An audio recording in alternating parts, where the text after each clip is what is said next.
Eles trouxeram a Bíblia aí? A Bíblia, hein? No iPhone, no Android, aqui, trouxeram, né? Estão com a Bíblia aí.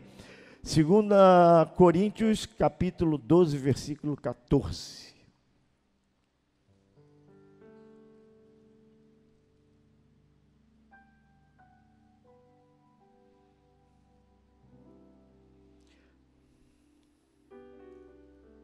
Segunda Coríntios, capítulo 12, versículo 14. Agora irei visitá-los pela terceira vez, e não serei um peso para vocês, e não serei um peso para vocês. Não quero seus bens, quero vocês. Olha que coisa forte, hein? Eu não quero seus bens, eu quero vocês. Olha que coisa linda isso. Afinal, os filhos não ajuntam riquezas para os pais. Ao contrário, são os pais que ajuntam riquezas para os filhos. Diga glória a Deus. Eu declaro que você vai entender essa palavra no poder do nome de Jesus. Eu fico pensando, que tipo de herança você tem pensado para deixar para os seus filhos? Qual o tipo de herança? O que você tem pensado? Porque na realidade, esse é um mundo muito, né, um mundo muito funcional, um mundo muito, sei lá, as pessoas são muito, tá muito secularizada as coisas, essa é a realidade. Aí as coisas, não, tem filhos, eu tenho que pensar, porque eu me lembro quando a gente se lançava na obra, a gente não sabia se ia ter salário, se não ia ter salário, se ia ter colégio para o filho, se não ia ter colégio. A gente atendia o chamado de Deus e dava certo. Hoje, meu irmão, tem que cumprir uma burocracia tremenda. Quanto eu vou ganhar, quanto eu vou deixar de ganhar, quanto meu filho vai ter, se qual colégio, e quanto eu vou ter e quanto eu não vou ter. E a gente, na realidade, isso é uma coisa global. Mas eu sou do tempo que a gente chegava aqui e dizia assim, eis-me aqui, Senhor, envia-me a mim. Eu me lembro que os nossos primeiros pastores aqui no Projeto da Nova, eles começaram a largar o emprego para trabalhar na obra. E eu falei, rapaz, você veja lá que vocês estão fazendo, mas pastor, puxa, eu estou ardendo meu coração. Eu falei, olha, o teu salário vai ser R$500. Falei, pastor, eu me lembro como se fosse hoje. Ainda que o senhor não tivesse nada para dar para a gente, eu estou falando isso de 34 anos atrás, 30 anos atrás, eles falavam, ainda que o senhor não tivesse nada para dar para a gente, nada, a gente ia fazer o que Deus colocou no nosso coração. Nós vamos atender o chamado que Deus está nos trazendo, nos dando. Nós vamos seguir a nossa vocação, nós vamos estar juntos. Não precisa nem se preocupar com isso. Eu falei, eu falava mesmo. E hoje eu vejo eles, homens bem-sucedidos, para lá, para cá. Uns o Senhor já até levou para a glória, mas outros estão aí prosperando a cada dia. E eu, na realidade, aquilo me surpreendeu, aquela resposta me surpreendeu, porque justamente um deles tinha recebido uma oferta de ganhar praticamente quase 10 vezes mais um outro trabalho, dos 500, mais 10 vezes, naqueles dias, e recebeu, e ele falou assim, não, eu vou atender o chamado do Senhor, e Deus proverá, nem que o pastor, nem que ele não possa dar mais esses R$500, nem que ele não possa dar mais esses R$500, isso é muito interessante. Vamos lá. Que tipo de herança, diz aí, vira para o teu irmão do lado assim, aí, que tipo de herança você vai deixar para o seu filho, ou para os seus filhos? Qual tipo de herança? Euro, dólar, em terrenos, latifúndios. O que você vai deixar para o teu filho? Está pensando o quê? Apartamentos, imóveis? Eu estou pensando em deixar, que tipo de herança? Por que eu penso isso? Por que eu estou pensando isso? Porque é muito importante, verdadeiramente, que a gente comece a se preocupar com a herança que nós vamos deixar para os nossos filhos. Isso aqui não pode terminar aqui não, gente. Então, foram palavras lindas, bonitas, tudo bacana, tudo show de bola, forte, palavra até forte demais, que eu tenho certeza que vai mudar muitas direções aqui. Muitas direções aqui. Mas não pode parar aqui não. Você tem que seguir isso, tem que pegar como aprendizado. E botar isso em prática. Viver isso. Viver isso, senão vai virar um teatrinho. Tem que viver isso. Tem que viver isso. Que tipo de herança? Eu me lembro que eu tenho uns amigos. Deixa eu sentar. Tenho uns amigos nos Estados Unidos. Muito interessante. São 2 homens de Deus, tremendos homens de Deus. Eles têm filhos, e um filho deles chegou um dia em casa, falando: mamãe, ganhei uma eleição no colégio. Mas não disse com aquele ímpeto, né? Ganhei uma eleição no colégio. Ele falou: mamãe, ganhei uma eleição no colégio. Aí o garoto, a mãe dele, falou: filho, você ganhou uma eleição no colégio? Eu falei: ganhei, mamãe, uma eleição no colégio. Mas você não deveria estar vibrando, você não deveria estar pulando, saltando aí, porque ganhar a eleição é coisa muito boa. É muito boa, é sinal que você foi escolhido, né? Foi escolhido. Ele falou: pois é. Qual foi a eleição, meu filho? Conta para a mamãe. Ele falou: o aluno mais indesejável do colégio. Meus colegas me elegeram o aluno mais indesejável. Aí eu fiquei pensando, eu falei: caramba, o que se faria numa hora dessa? O que se faria num momento desse? O pai, presta atenção, a mãe ficou assim, sem jeito. A mãe queria controlar, não sabia controlar a emoção, porque ela deve ter sentido um golpe ali, né? Pô, caramba, elegeram meu filho o garoto mais indesejável, a criança mais indesejável. O pai levantou, assumiu a autoridade de pai e falou: graças a Deus, meu filho, glória a Deus, porque foi você o eleito. Você o eleito, porque se fosse qualquer outra criança daquela ali, ia ter problema, ia destruir a vida daquelas crianças. Você tem uma unção, e não adianta, tudo que jogarem para cima de você, essa unção, esse azeite, não vai deixar grudar na sua vida. Não vai deixar colar na sua vida, isso não vai prevalecer, porque a unção e as promessas que estão sobre a sua vida, não vão deixar, esse azeite não vai deixar isso colar em você. Você pode aplaudir ao Cordeiro de Deus? Naquela tarde, aquele menino se levantou, aquela palavra do Pai levantou ele, e ele disse: amém, glória a Deus, e tocou a vida dele. Que tipo de herança, que tipo de palavras, que tipo de conduta você tem verdadeiramente, e exemplos deixados para os seus filhos? E atitudes também, porque isso é uma atitude legal. Já pensou se o pai ficasse igual um Zé Banana ali na hora? Oh, meu Deus, eu vou lá falar com a diretora. Eu vou lá falar: não pode, vou processar o colégio. Qualquer processo não tiraria nenhum trauma daquela criança. Mas a palavra que ele ministrou sobre o filho dele, curou naquela hora aquele garoto. Você pode dar glória a Deus por isso? Sarou. Aquela maldição foi embora da vida daquele garoto, em nome de Jesus. Que tipo de herança você tem deixado? A Bíblia diz que os pais, tem pai que cria filho para o filho ficar rico, para depois sustentar eles. E a Bíblia diz que é o contrário, não é isso, são os pais que entesouram para os filhos.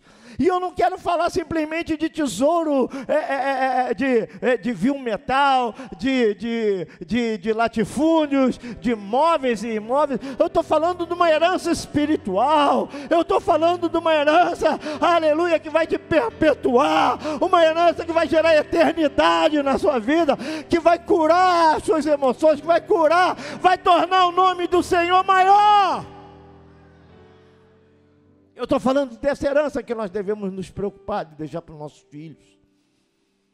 Deixar para os nossos filhos. E eu penso, quando eu penso nisso, eu penso no meu pai. Meu pai não deixou latifúndios, não deixou nada. Ele deixou uma responsabilidade absurda em cima de mim, uma vez, que depois que ele morreu, minha mãe me chamou e falou, ó, seu pai, eu sou caçula, seu pai mandou você administrar tudo que nós temos. Falei, não, eu sou o caçula.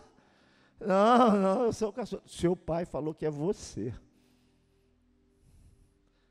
Você não tinha muita coisa, mas foi me dado assim, aquilo ali para mim, na minha idade era muito. E eu tive que administrar, porque havia uma recomendação em vida do meu pai. Se eu morrer, entrega tudo para o Ezequiel administrar. Ele vai administrar com justiça, com honestidade, com honra. Olha só que coisa. Você pode dar glória ao Senhor por isso. E meu pai me deixou uma herança muito linda. Deixou uma herança espiritual, não deixou. Isso que ele está falando para eu administrar era uma coisa muito pequena, sinceramente, muito pequena. Mas fiz com carinho, fiz com amor. Mas ele me deixou uma herança. Ele primeiro, ele se formou com uns 55 anos de idade, ele se formou em Direito. Ele estudava na PUC e morava em Bom Sucesso. Tinha dia que ele estudava de manhã e tinha aula de tarde. Ele ia de manhã, voltava, depois ia de noite para Gávea, ia de tarde, voltava de noite, já com 55 para 60 anos. Se formou em advogado, me deixou, me formou um escritório comigo, eu com 24 anos, por causa dele, do exemplo dele, eu me formei também em Direito, já era um advogado com 24 anos, e fizemos um escritório juntos, nós ficamos sócios, nós dois, sabe, uma sociedade, ele advogava de lá, eu advogava de cá, uma dureza tremenda, que quando tu começa alguma coisa é muito difícil, mas o Senhor sempre nos ajudou, nos sustentou, e um dia, às vezes eu reclamava, pai, para um pouco no escritório, e ele gostava de andar, ele gostava de ir para lá, para cá, ia para o fórum, ia para ali, ia para cá, eu falei, pai, fica aqui um pouco no escritório, pelo amor de Deus, fica aqui, o senhor está andando demais, o senhor está se cansando demais, o senhor, é melhor o senhor, ele falou, não, mas eu tenho que fazer, não sei o que, tem que acontecer, e já com uma certa idade, eu falei, misericórdia, um dia ele falou para mim assim, Ezequiel, esse dedinho meu aqui, do lado aqui do pé, se não me falha a memória direita, está me doendo. Rapaz, você sabe que eu não estou quase podendo andar? Falei, pai, é mesmo? O senhor precisa ver isso. Aí no outro dia, ele vai para o trabalho de meia e de chinelo. Ele falou, rapaz, eu não pude calçar o sapato. Aumentou a dor. Falei, pai, então é bom o senhor dar uma olhada melhor nisso aí. Levamos ele no médico, o médico chegou lá, não, simples aqui, isso aqui é o seguinte, a sua glicose subiu muito, senhor, nós vamos ter que amputar a sua perna, mas a gente amputa aqui um palmo, o senhor bota uma prótese e depois volta a andar novamente. Aquilo dali tirou o chão da gente, falou, o quê? O médico falou assim, numa simplicidade tão grande, falou, amputar a perna dele, eu trabalho com ele não para de andar, isso vai ser um desastre. E o médico, não, mas se não fizer isso, ele morre, ele vai morrer, está todo descompensado. Aí o médico foi e marcou, pum, um palmo certinho, cortou a perna dele. Meu pai teve que, até o irmão falou assim, eu vou doar prótese para o pastor. Botou a prótese, treinou a andar, porque tem que treinar, né? Depois tem que treinar, por causa do equilíbrio, treinou, passou um tempo, voltou tudo normal, voltou tudo normal. Voltou a trabalhar comigo, voltou para o escritório, ele já não andava assim, já andava assim, né? Por causa da prótese, já andava assim, mas treinadinho, tudo direitinho, tal, se movia sozinho, ia embora para casa sozinho, tranquilo. Meu irmão, passaram-se 2 anos, meu pai olha para mim e diz assim: Ezequiel, estou sentindo uma dorzinha nesse dedo do outro pé aqui. Falei: pai, pelo amor de Deus, não faz isso não. E Ezequiel está doendo. Falei: pai, vamos no médico, vamos ver o que tem. O médico olhou, falou: chama aí a família, assim, nós vamos ter que cortar os 4 dedos dele, da outra perna. Falei: meu Deus, Jesus, como é que é isso? Aí cortaram os 4 dedos do meu pai, os 4 dedos. Vamos ficar na expectativa dele melhorar. Irmãos, ele não melhorou. O médico chamou a família e falou: nós vamos ter que cortar a outra perna acima do joelho agora. Foi lá. Falei, e as coisas acontecendo. Isso aí, meu irmão, isso arrebentava com a gente. Cada etapa ia destruindo a gente. E foi e cortou. Teve que comprar uma outra prótese. Agora ele andava com 2 próteses, mais difícil. Ele tinha que andar assim, 2 próteses. E o tempo foi passando. E algumas coisas foram agravando. Minha mãe ligou e falou: seu pai teve uma crise, é melhor vocês virem aqui e tal. Tivemos que internar o pai. Isso não foi questão de meses, foram anos que foram sucedendo isso. Internamos. E confesso a vocês que tinha dia que eu ia visitar o meu pai, eu ficava, antes de entrar, eu tinha que fazer aquilo que foi falado assim, disfarce, né? Dar uma disfarçada aí, porque eu estava extremamente abalado. Respirava fundo para entrar, para chegar e dizer: campeão, vamos lá, e tal. E eu já não aguentava ver o meu pai, um homem grande, um homem desse tamanho, num leito. Eu respirava, parava de respirar, mudava a minha cara, entrava: oi pai, tudo bem? Como é que o senhor está? E tinha dia que eu encontrava ele com as 2 mãos levantadas, cantando uma canção, adorando o Senhor. Ele cantava uma canção: Pai, Pai, Pai, Espírito, Espírito, Espírito, né? Jesus, lembra desse hino? Jesus, Jesus, o tempo todo adorando. Eu ficava assim: pai, e aí? Ele falou: Ezequiel, lá no céu, Deus me mostrou como vai ser. Ele está me preparando, Ele daqui a pouco vai me levar. Mas lá no céu eu vou ter minhas 2 pernas, Ezequiel. Eu vou voltar a andar. Vai ser muito lindo. Olha, tem coisas que Deus me fala. Ele falava assim: tem coisas que Deus me fala.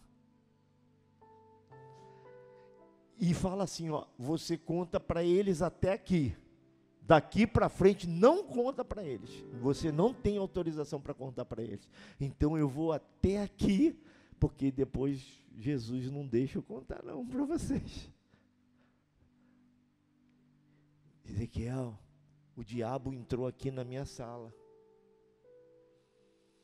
e me acusou e falou: que adiantou? Que adiantou você pregar o evangelho, ganhar um montão de gente para Jesus, falar do amor de Deus, falar: olha aí como é que você está, olha a tua situação. Mas sabe, na mesma hora que o diabo falava isso, vinha vários anjos e se aproximavam de mim, me cercavam, me guardavam. Aleluia. E Deus abriu os meus olhos espirituais e Ele via a glória de Deus. daqui a pouco eu vou estar no céu com Jesus. Falava, meu Deus, e eu não via em nenhum momento meu pai dizer assim, que droga, oh, que vida, que é isso? Como é que pode servir tanto ao Senhor? Lutei tanto pelo Evangelho, como é que eu estou nessa situação? Em nenhum momento, eu só via meu pai adorando, só via meu pai louvando, só via meu pai, sabe o que ele estava fazendo? Deixando uma herança no meu coração, deixando uma herança na minha vida, uma herança que depois que ele morreu, me fez ficar milionário. Me prosperou de todas as maneiras, pela simples herança que ele deixou. Fiquei rico, fiquei abençoado, próspero, mimado de Deus, por causa de uma herança de um pai.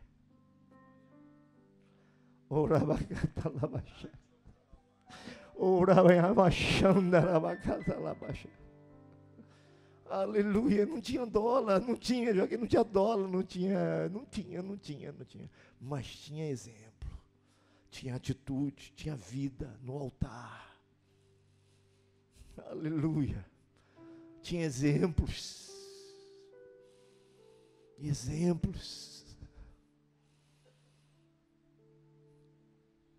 os pais entesouram para os filhos. Quando você lê essa palavra, não fica pensando em euro, dólar, não. Pensa no que você vai deixar de tesouro para os seus filhos a nível espiritual. Porque o homem mais pobre que eu conheci só tinha dinheiro.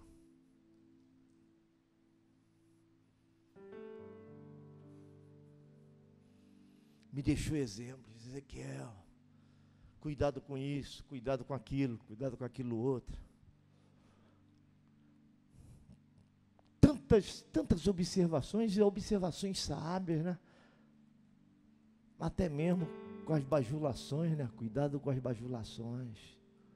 Cuidado que aparecem muitos bajuladores. As pessoas não gostam de ouvir a verdade, não. As pessoas gostam de ser bajuladas. Bajulada. Sabe por que o cavalo fica recebendo afago assim toda hora? Sabe? Aquela pessoa que faz assim, daqui a pouco está em cima dele. Aquela própria pessoa que faz assim no cavalo, faz assim, carinho nele, daqui a pouco está montado nele. Cuidado com o bajulador. Ele vai te fazer tanto carinho que daqui a pouco vai montar em você. Forte, né? Forte.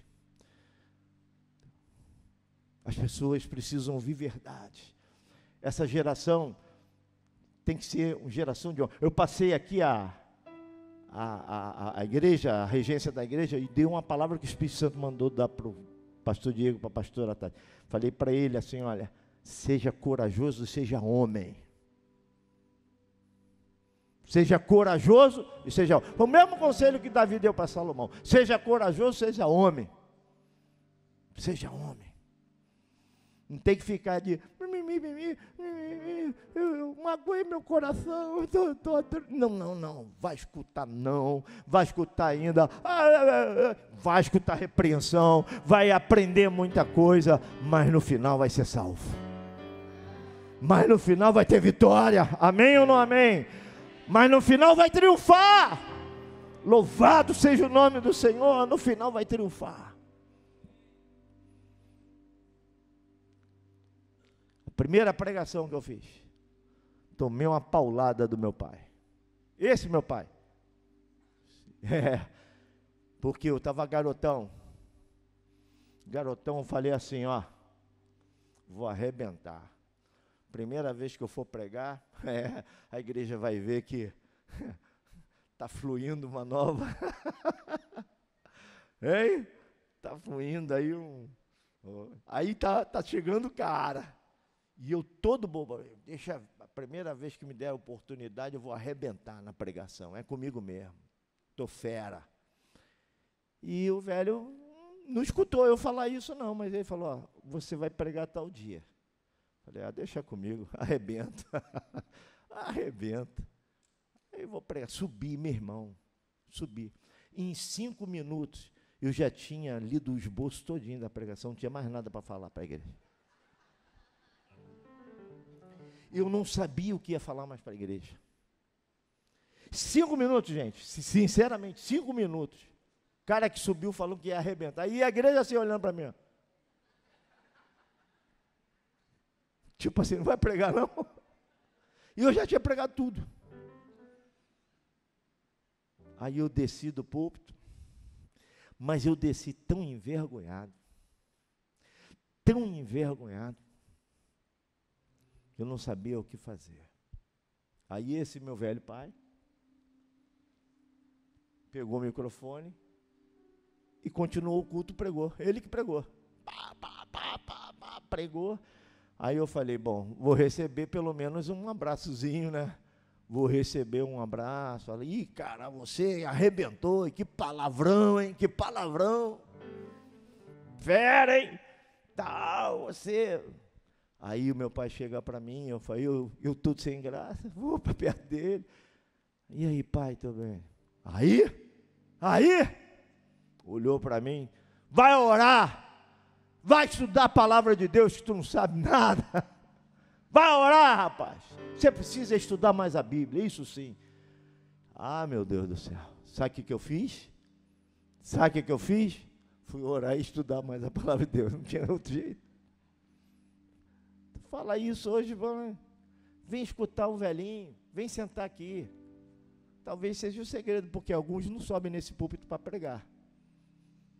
Vem escutar, vem parar, vem ouvir. Se não sabe escutar, não vai ser escutado. Não adianta. Fui orar e fui estudar a Bíblia. Sabe o que aconteceu comigo? Me tornei um dos pregadores mais conhecidos no Brasil e no exterior.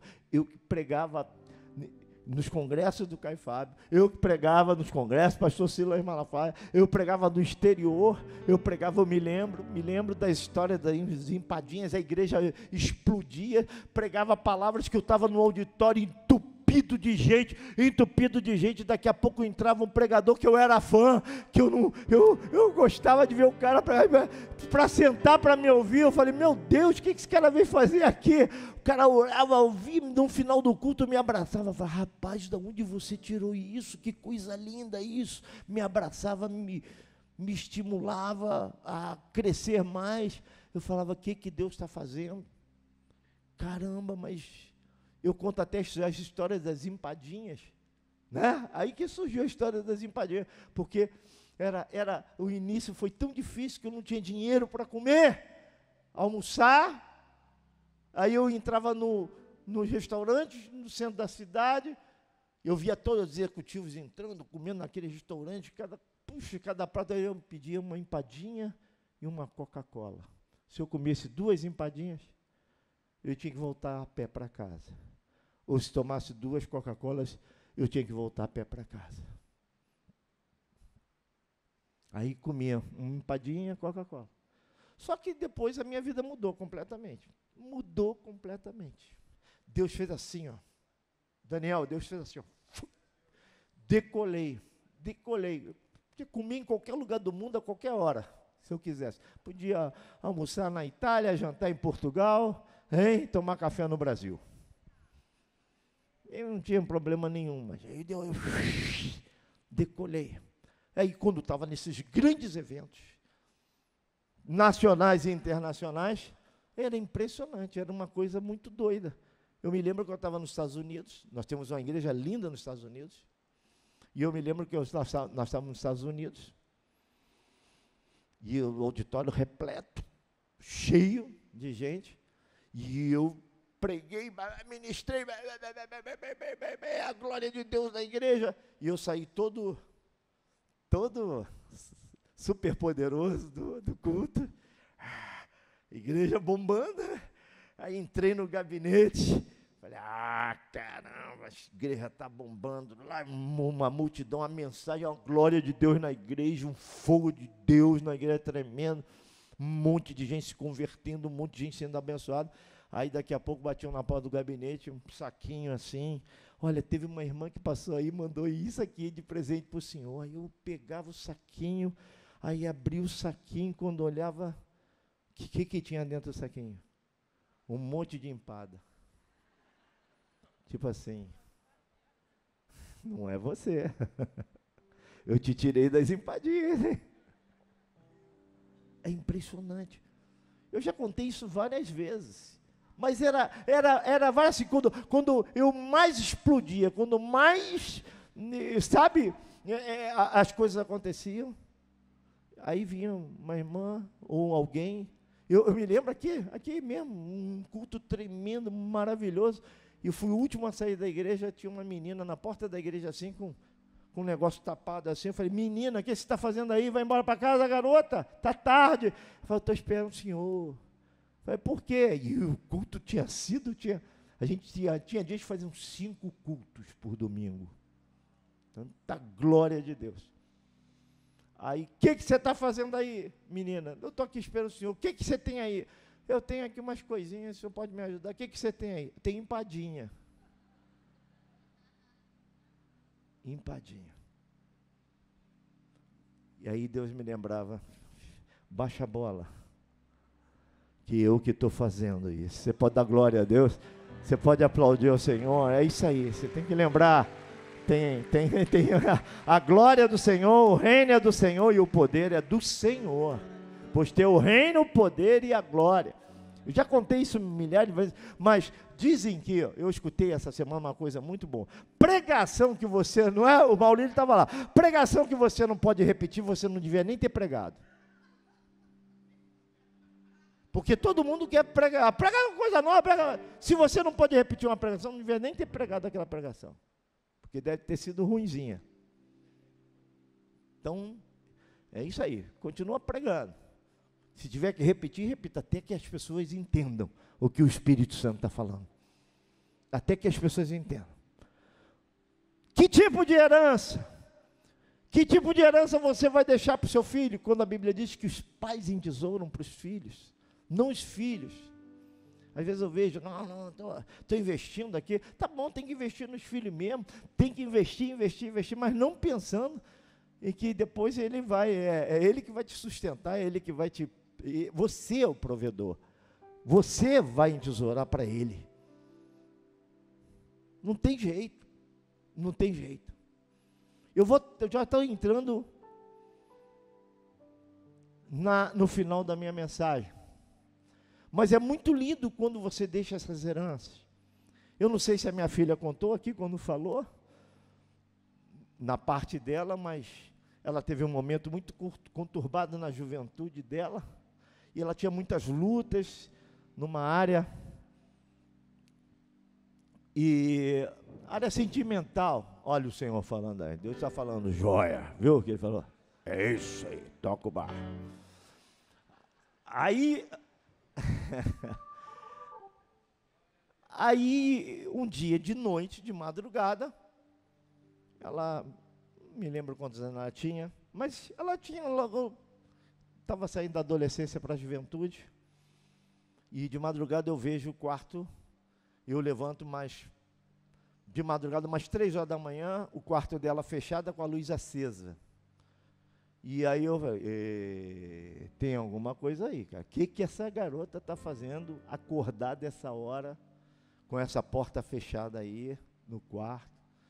Falei, não, tem alguma coisa errada. Eu vou ter que dar uma olhada. E eu olhei e falei, eu respeito, eu tenho... Uma das coisas que a minha filha sempre pode testemunhar, o respeito que o pai e a mãe tiveram sempre por ela. Mas eu falei, não, eu sou pai, e tem alguma coisa aí dentro. Está rolando alguma coisa. E a porta fechada, a luz acesa, 3 horas da manhã, a hora que está dormindo, poxa. Uma adolescentezinha para jovem tem que estar dormindo nessa hora. Aí eu falei, vou usar minha autoridade de pai. Irmãos, estufei o peito, meti assim, abri a porta. Quando eu abri a porta, irmãos, a Tati estava com o joelho dobrado, com a Bíblia aberta, escutando um CD baixinho de hino, e chorando, adorando ao Senhor, adorando. Aí eu olhei para ela, eu falei, que é isso, Jesus? Tipo, ela aprendeu, aleluia, ela aprendeu a vencer as lutas, adorando, aleluia, adorando, ela não estava vendo pornografia, ela não estava na internet, ela não estava fazendo bobagem, ela estava simplesmente chorando, adorando e dizendo, Senhor, me dá vitória, eu preciso de Ti, porque ela viu alguém fazendo isso. Porque havia uma herança no coração dela, havia um depósito no coração dela. Falou, assim que se vence, é assim que se vence. Terminar. Eu estive em Jerusalém e recebi uma aula muito linda, no Instituto Bíblico, lá de Jerusalém. E aí eu aprendi, quando você vai em Israel, você aprende muitas coisas, Jerusalém e tal. E eu tive a oportunidade de pegar um professor, de ter um professor, e alguns pastores, nós íamos lá no Instituto Bíblico em Jerusalém, e ele explicou sobre o Getsemane, sobre o que é Getsemane. Você sabe o que é Getsemane? É uma prensa, Getsemane é uma prensa de concreto assim, que usa para prensar o produto da oliveira.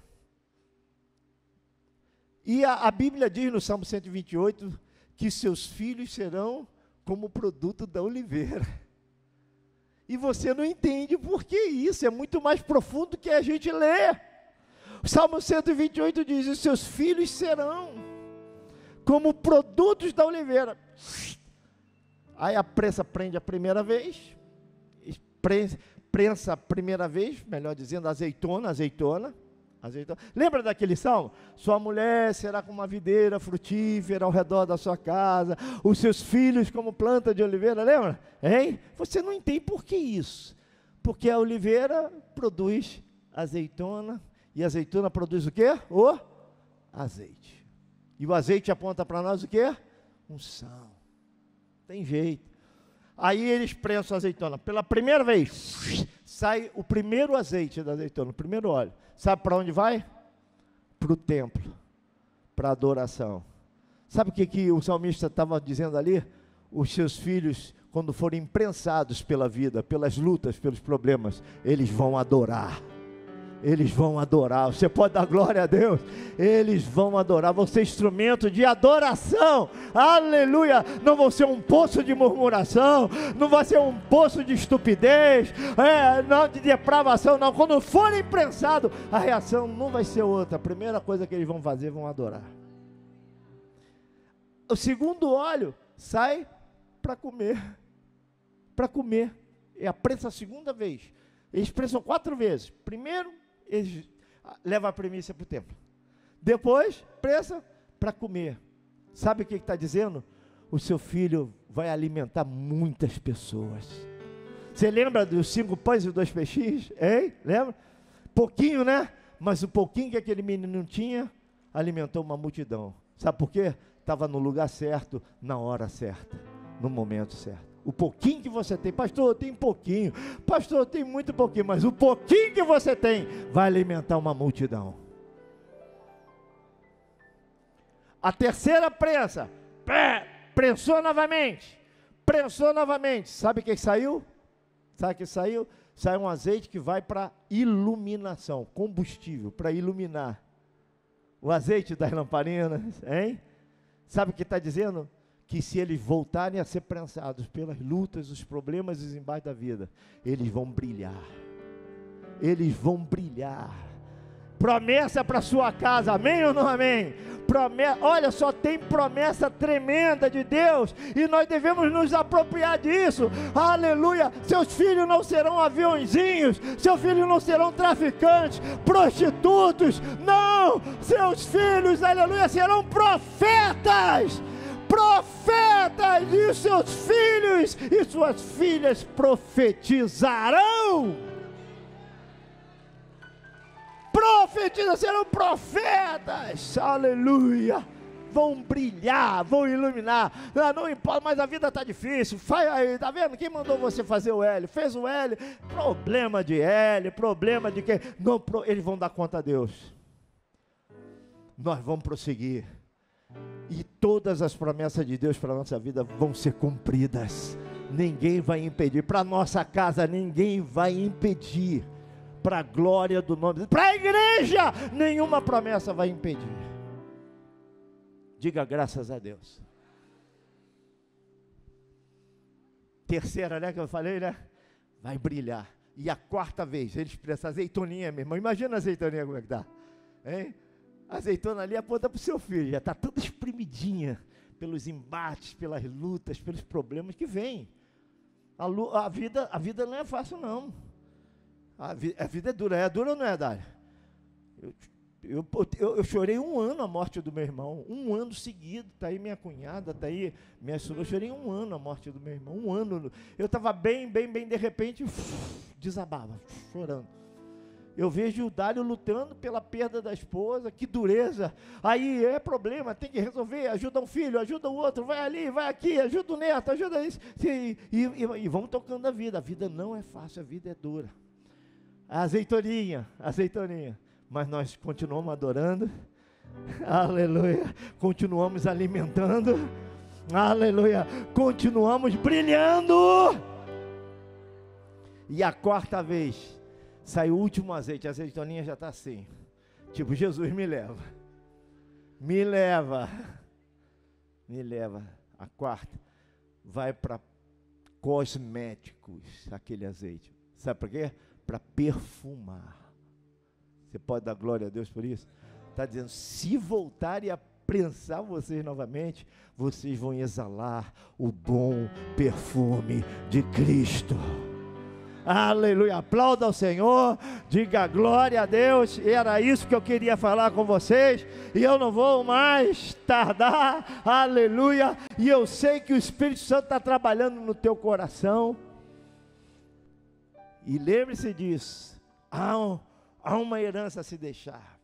Ministre sobre seu filho uma unção especial. Eu comecei falando do pai que levantou. Há um óleo que está sobre você. Nenhuma palavra maldita vai colar.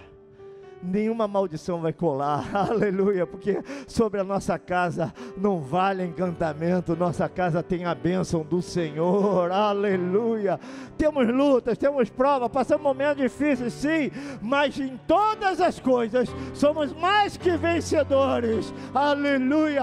Mas temos uma garantia de um dia estar com Jesus e nunca mais vamos nos separar. Que Deus abençoe vocês. Que Deus ajude vocês. Aleluia. Que venha uma unção sobre essa garotada toda especial. Eu estou vendo, como estou vendo lá em Asbury agora, a garotada, não tem figurão, não tem figurinha carimbada, não tem, sim, a única coisa que eu estou ouvindo, louvor, adoração e quebrantamento, e milagres acontecendo. Louvor, adoração, quebrantamento e milagres acontecendo. E se espalhando pelas nações todas. Você pode dar glória a Deus por isso? Aleluia. Eu quero terminar fazendo uma oração. Quero orar por você. Pedindo a Deus, faz de novo, Senhor, isso. Faz de novo. Que esse avivamento verdadeiramente venha, poderosamente. Que esse derramamento do Espírito Santo venha. Que a gente possa ver nossos filhos assim brilhando. Nós não geramos filhos para a alegria do inferno, não. Nossos filhos, a Bíblia diz, são herança do Senhor, do Senhor. Eu fiz questão de pegar minha família de surpresa e cantar. Aqui estava minha família no altar, enorme a minha família, né? 4 pessoas, só faltou o netinho. O netinho está no brinquedão lá, ele está lá no brinquedão. Mas já ora. Já ora, né? Já impõe a mão. Ora aqui pelo vovô, ele vai lá, bota a mão na minha cabeça. Em nome de Jesus, ele, amém. Pronto, ele já sabe mais ou menos. Olha que o vovô está dodói. Aí, em nome de Jesus, amém. Aleluia. Eu quero fazer uma oração. Eu queria chamar minha esposa aqui, nesse momento. E nós vamos terminar nossa parte fazendo essa oração. Eu sei que Deus está tocando no teu coração. E eu queria oferecer nesse momento o altar para você vir. Fala assim, eu quero representar minha família. Eu quero representar meu filho. Eu também sou um filho, quero receber essa bênção, essa glória sobre a minha vida. Sai do seu lugar, vem aqui. Essa palavra tocou o meu coração. Eu quero deixar uma herança para minha família. De repente você está tão preocupado, né, numa herança material, e hoje Deus me usa para dizer, ó, a maior herança que você pode deixar é espiritual.